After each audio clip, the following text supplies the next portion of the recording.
You want to support Roland Martin Unfiltered? Be sure to join our Bring the Funk fan club. Every dollar that you give to us supports our daily digital show. There's only one daily digital show out here that keeps it black and keep it real as Roland Martin Unfiltered. Support the Roland Martin Unfiltered daily digital show by going to RolandMartinUnfiltered.com. You can make this possible. All right, folks, Iran launched missile strikes late Tuesday against 2 Iraqi military bases that house U.S. forces in retaliation for the airstrike that killed their Iranian major general last week. Now, there has been no indication from U.S. officials of any American casualties from the strike. Today, in a news conference, Donald Trump seemed to seek a de-escalation, saying Tehran appears to be standing down. Okay. Speaker Nancy Pelosi announced that the House would vote on a war powers resolution tomorrow that would limit President Trump's military actions regarding Iran. And what's quite interesting about this, of course, is that in his speech, Donald Trump chose to, first of all, use the opportunity to lie about the Iranian nuclear deal, then chose to blame the black guy for the problems today, and then tout how great the economy is. It was all over the place. And so, y'all, so listen to this if you really, really want to understand the lack of a brain of the person in the Oval Office. In recent months alone, Iran has seized ships in international waters, fired an unprovoked strike on Saudi Arabia, and shot down 2 U.S. drones. Iran's hostilities substantially increased after the foolish Iran nuclear deal was signed in 2013, and they were given $150 billion, not to mention $1.8 billion in cash. Instead of saying thank you to the United States, they chanted death to America. In fact, they chanted death to America the day the agreement was signed. Then Iran went on a terror spree, funded by the money from the deal, and created hell in Yemen, Syria, Lebanon, Afghanistan, and Iraq. The missiles fired last night at us and our allies were paid for with the funds made available by the last administration. So here's the deal. Donald Trump, of course, was pretty much making stuff up there. He said that $150 million. Well, the Associated Press did a fact check.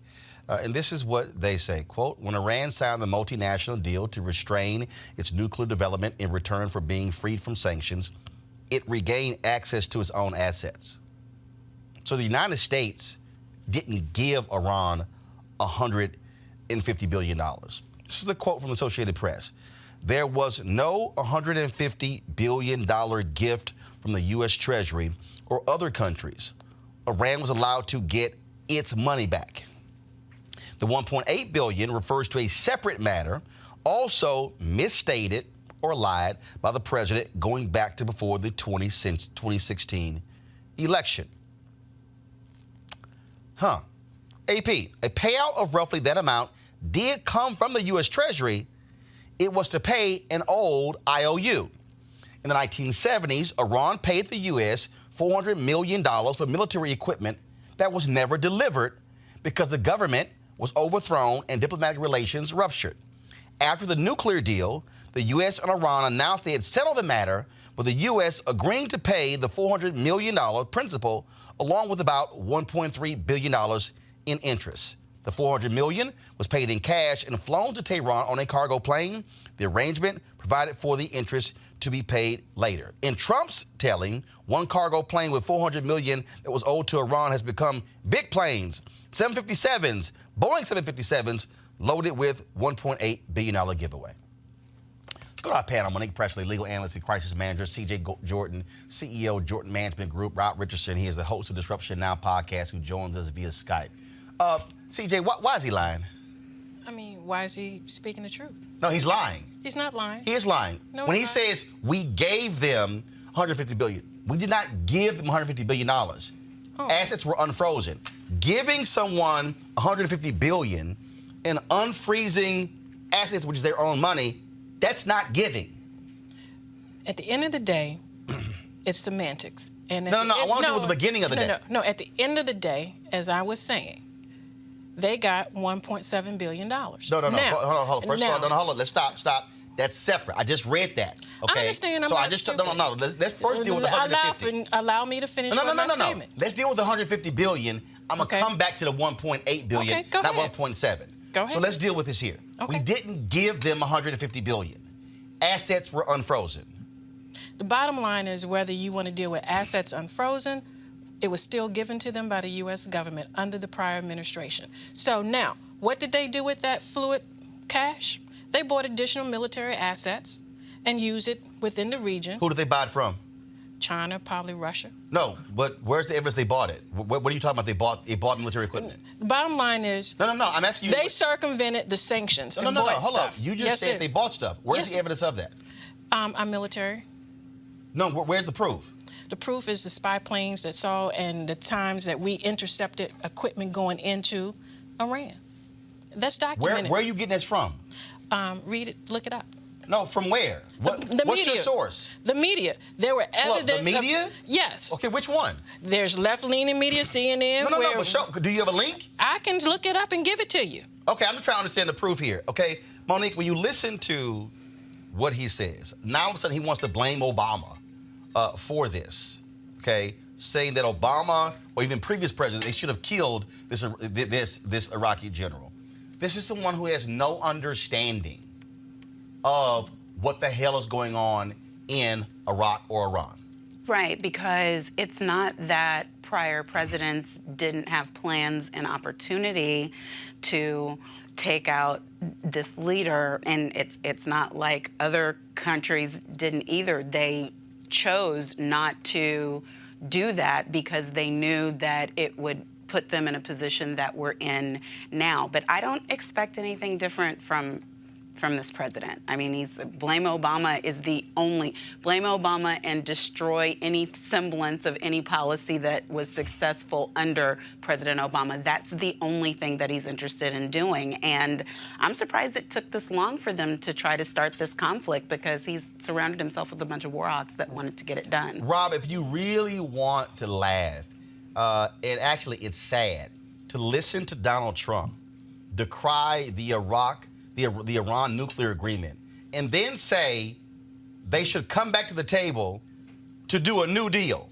Okay, let's see here.